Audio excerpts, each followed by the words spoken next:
Hai semuanya, balik lagi nih di channel kita. Kali ini kita akan membahas sisi lain dari Korea Selatan.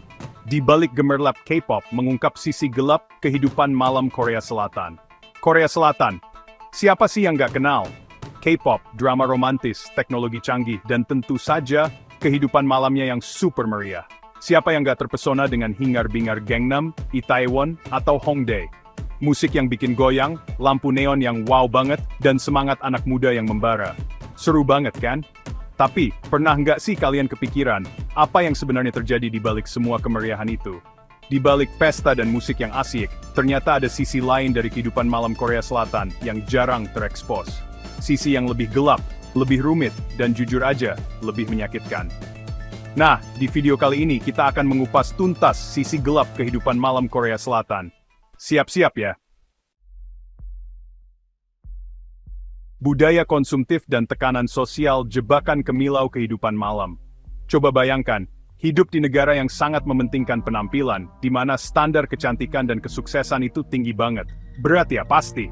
Di Korea Selatan, kehidupan malam bukan cuma soal hiburan, tapi juga jadi ajang pamer dan membangun image. Kayak panggung gitu deh. Malam hari di Seoul dipenuhi dengan anak muda yang berdandan keren abis, pakai baju-baju bermerek, dan siap menghabiskan malam di klub-klub mewah atau bar-bar kekinian. Karaoke atau noraebang, jadi tempat wajib buat eksis bareng teman-teman. Pesta minum-minum soju dan makgeolli sampai larut malam jadi agenda rutin, bahkan buat para pekerja kantoran. Wow, nah, disinilah budaya hosik berperan. Hosik itu kayak pesta kantor yang udah jadi tradisi di Korea Selatan. Katanya sih buat menjalin keakraban antar rekan kerja, tapi seringkali jadi ajang pamer jabatan dan kekuasaan. Wah, bisa gitu ya? Tekanan buat ikut hosik ini beneran ada loh. Nggak ikut, siap-siap dicap nggak setia sama perusahaan atau nggak gaul. Duh, serba salah. Bayangin, udah capek kerja seharian, masih harus lanjut minum-minum sama atasan sampai pagi. Tekanan buat tampil sempurna ini nggak cuma di dunia kerja, tapi juga di kehidupan sosial. Punya pacar cantik atau ganteng, pakai baju branded, nongkrong di tempat mahal, semua itu jadi tolak ukur kesuksesan. Padahal kan, nggak selalu gitu ya. Dan yang lebih parah lagi, banyak anak muda terjebak dalam lingkaran setan gaya hidup konsumtif. Demi memenuhi standar sosial yang nggak realistis, mereka rela ngutang kemana-mana, kerja lembur terus, bahkan sampai ngelakuin operasi plastik. Sampai segitunya ya? Pertanyaannya sekarang, apakah kebahagiaan sejati bisa diukur dari seberapa mahal baju yang kita pakai, atau seberapa sering kita nongkrong di tempat mewah? Yuk, kita renungkan. Tenggelam dalam alkohol, pelarian, dan jeritan kesehatan mental. Kita semua tahu, alkohol dan kehidupan malam itu kayak perangko sama amplop. Nggak bisa dipisahin. Di Korea Selatan, minum udah jadi bagian dari budaya. Nongkrong bareng teman, ngerayain sesuatu, bahkan sekedar melepas penat, semua dirayakan dengan alkohol. Tapi guys, ada sisi gelap dari budaya minum ini. Korea Selatan itu termasuk negara dengan konsumsi alkohol tertinggi di dunia loh. Dan sayangnya, banyak yang terjebak dalam lingkaran setan kecanduan. Stres karena pekerjaan, tekanan akademik yang tinggi, persaingan yang ketat, semua itu mendorong banyak orang mencari pelarian. Dan alkohol jadi pilihan yang paling gampang dan murah. Masalahnya, alkohol cuma solusi sementara. Setelah efek alkohol hilang, masalah yang dihadapi nggak akan hilang begitu saja. Malah bisa nambah masalah baru. Duh, ribet kan? Dan yang lebih memprihatinkan, banyak anak muda yang menganggap minum sebagai jalan keluar. Putus cinta, nilai jelek, berantem sama orang tua, semua dilampiaskan dengan minum-minum. Fenomena ini berdampak serius pada kesehatan mental. Depresi dan gangguan kecemasan meningkat tajam, terutama di kalangan anak muda. Bahkan, nggak sedikit kasus bunuh diri yang dipicu oleh depresi dan penyalahgunaan alkohol. Sedih banget ya. Mirisnya, di tengah keramaian dan hingar-bingar kehidupan malam, banyak orang merasa kesepian dan terisolasi. Mereka menenggelamkan diri dalam alkohol, berharap bisa melupakan masalah, tapi yang terjadi malah semakin terpuruk.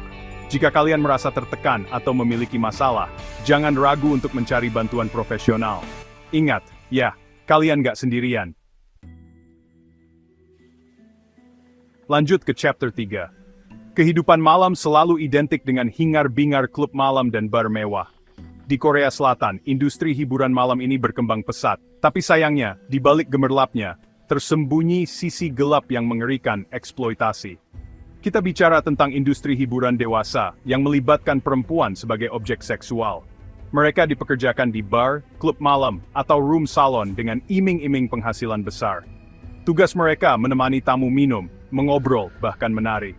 Tapi seringkali, batasan profesional dilanggar. Banyak perempuan yang dipaksa melayani nafsu bejat pelanggan, terjebak dalam lingkaran prostitusi terselubung. Mirisnya, banyak di antara mereka yang masih sangat muda, bahkan ada yang masih di bawah umur. Mereka datang dari keluarga miskin, terlilit hutang, atau tergiur iming-iming kehidupan mewah. Teknologi juga memperparah masalah ini. Aplikasi kencan online, yang seharusnya jadi wadah mencari pasangan, justru disalahgunakan untuk memfasilitasi prostitusi online. Para mucikari memanfaatkan aplikasi ini untuk mencari target, menawarkan jasa prostitusi dengan harga tertentu. Transaksi pun dilakukan secara online, semakin menyulitkan upaya penegakan hukum. Pemerintah Korea Selatan sendiri sebenarnya sudah berupaya keras untuk memberantas eksploitasi di industri hiburan dewasa. Tapi praktik kotor ini seperti jamur di musim hujan, terus muncul di berbagai tempat. Selama masih ada permintaan dan budaya diam, praktik eksploitasi ini akan terus berjalan. Masuk ke chapter 4. Coba bayangkan guys, kalian sedang asik karaokean bareng teman-teman. Tanpa sadar, setiap gerak-gerik kalian terekam kamera tersembunyi. Atau, saat kalian menginap di hotel, tanpa sepengetahuan kalian, ada kamera tersembunyi di kamar mandi yang merekam aktivitas pribadi kalian. Menyeramkan, bukan? Inilah mimpi buruk yang menghantui kehidupan malam Korea Selatan. Kejahatan kamera tersembunyi, atau yang dikenal dengan istilah molka. Kamera-kamera kecil ini disembunyikan di tempat-tempat umum, seperti toilet, kamar ganti, hotel, bahkan di dalam kamar karaoke. Para pelaku kemudian menyebarkan video rekaman tersebut di situs porno atau forum online, meraup keuntungan dari eksploitasi seksual tanpa persetujuan korban. Yang lebih mengerikan lagi, sebagian besar korban adalah perempuan. Mereka direkam tanpa sadar, privasi mereka dilanggar, dan hidup mereka hancur dalam sekejap. Kasus molka ini sudah mencapai tahap yang sangat mengkhawatirkan di Korea Selatan. Ratusan, bahkan ribuan kasus terungkap setiap tahunnya. Para korban mengalami trauma psikologis yang mendalam, merasa takut, malu, dan bahkan ingin bunuh diri. Pemerintah Korea Selatan sendiri sudah mengeluarkan undang-undang yang keras untuk menjerat para pelaku molka. Tapi sayangnya, masih banyak celah hukum yang bisa dimanfaatkan. Ini bukan hanya tentang teknologi, tapi juga tentang budaya patriarki yang merendahkan perempuan dan menganggap tubuh perempuan sebagai objek seksual. Lanjut ke chapter 5 ya. Di balik hingar-bingar kehidupan malam Korea Selatan, tersembunyi sebuah ironi. Banyak anak muda yang aktif dalam kehidupan malam, justru merasa hampa dan terisolasi. Mereka seperti menjalani dua kehidupan yang berbeda. Siang hari, mereka adalah siswa teladan, mahasiswa ambisius, atau karyawan rajin. Tapi ketika malam tiba, mereka berubah menjadi sosok yang berbeda. Mereka berpesta, minum-minum, dan melakukan hal-hal yang mungkin tidak pernah terpikirkan di siang hari. Dualitas ini mencerminkan tekanan sosial yang begitu kuat di Korea Selatan. Di satu sisi, mereka dituntut untuk sukses dalam pendidikan dan karir. Tapi di sisi lain, mereka juga ingin bebas bereksperimen dan bersenang-senang. Kehidupan malam menjadi pelarian bagi mereka untuk melepaskan diri dari tekanan dan tuntutan sosial. Tapi sayangnya, pelarian ini seringkali berujung pada kesenangan semu.